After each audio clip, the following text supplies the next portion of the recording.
ಇವತ್ತು ನಾನು ನಿಮಗೆ ತೋರಿಸ್ತಾ ಇರುವಂತ ಒಂದು ಬೆಟ್ಟ 1226 ಮೀಟರ್ ಸಮುದ್ರದಿಂದ ಎತ್ತರವಿದೆಯಂತೆ. ಇದು ನಮ್ಮ ಬೆಂಗಳೂರಿಗೆ ಹತ್ರದಲ್ಲಿದೆ. ರೆಕಾರ್ಡ್ಸ್ ನಲ್ಲಿ ಇದು ಏಷ್ಯಾದ ಅತಿ ದೊಡ್ಡ ಏಕಶಿಲಾ ಬೆಟ್ಟ ಅಂತ ಬರೆದಿದ್ದಾರೆ.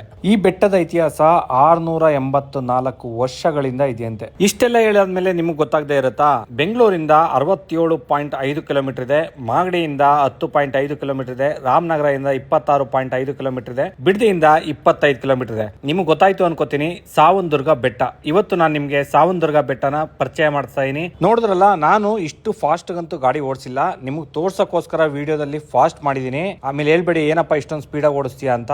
ಇಲ್ಲಿ 2 ಟೆಂಪಲ್ ಗಳಿದೆ. ಎಷ್ಟು ಅದ್ಭುತವಾಗಿದೆ ಅಂತ ಅಂದ್ರೆ, ಮುಂದೆ ಹೋಗ್ತಾ ನಿಮ್ಗೆ ಆ ಟೆಂಪಲ್ ನ ತೋರಿಸ್ತೀನಿ.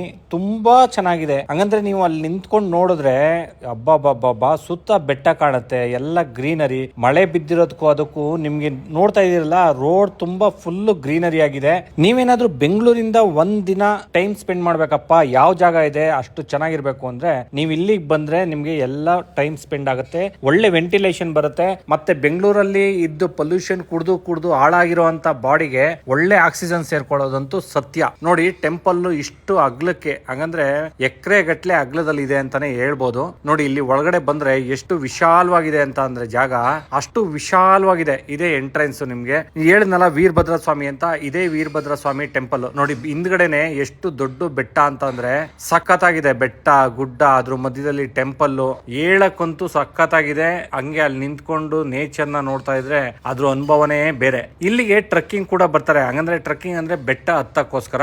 ಮಳೆ ಬಿದ್ದಿರೋ ಟೈಮ್ ಅಲ್ಲಿ ನಿಮ್ಗೆ ಬೆಟ್ಟ ಹತ್ತಕ್ ಬಿಡಲ್ಲ. ಮಳೆ ಬಿದ್ದಿಲ್ಲ ಅಂತ ಅಂದ್ರೆ, ಹಂಗಂದ್ರೆ ಬೇಸಿಗೆಗಾಲದಲ್ಲೆಲ್ಲ ನಿಮ್ಗೆ ಬೆಟ್ಟ ಹತ್ತಕ್ ಬಿಡ್ತಾರೆ. ಟೆಂಪಲ್ ಒಳಗಡೆ ಫೋಟೋ ವಿಡಿಯೋ ಯಾವ್ದನ್ನು ತೆಗಿಯೋಂಗಿಲ್ವಂತೆ. ಹಾಗಾಗಿ ನಿಮ್ಗೆ ಟೆಂಪಲ್ ಹೊರಗಡೆನೆ ವಿಡಿಯೋ ಮಾಡಿ ತೋರಿಸ್ತಾ ಇದೀನಿ. ನೋಡಿ, ಈ ಬೆಟ್ಟನೇ ಟ್ರೆಕ್ಕಿಂಗ್ ಹೋಗೋರೆಲ್ಲ ಈ ಬೆಟ್ಟ ಹತ್ಬಿಟ್ಟು ಟ್ರೆಕ್ಕಿಂಗ್ ಮಾಡ್ತಾರೆ. ಇದರಿಂದ ಸ್ವಲ್ಪ ಮುಂದಕ್ಕೆ ಹೋದ್ರೆ ನಿಮ್ಗೆ ಲಕ್ಷ್ಮೀ ನರಸಿಂಹ ಸ್ವಾಮಿ ಟೆಂಪಲ್ ಸಿಗುತ್ತೆ ಕೆಳಗಡೆ. ತುಂಬಾ ಚೆನ್ನಾಗಿದೆ ಪ್ಲೇಸು.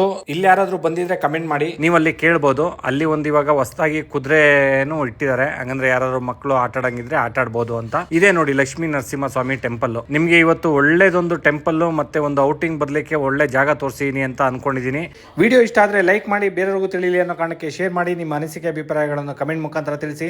ಮತ್ತೆ ಇನ್ನೊಂದು ವಿಡಿಯೋದಲ್ಲಿ ಸಿಗೋಣ. ಅಲ್ಲಿವರೆಗೂ ಧನ್ಯವಾದಗಳು.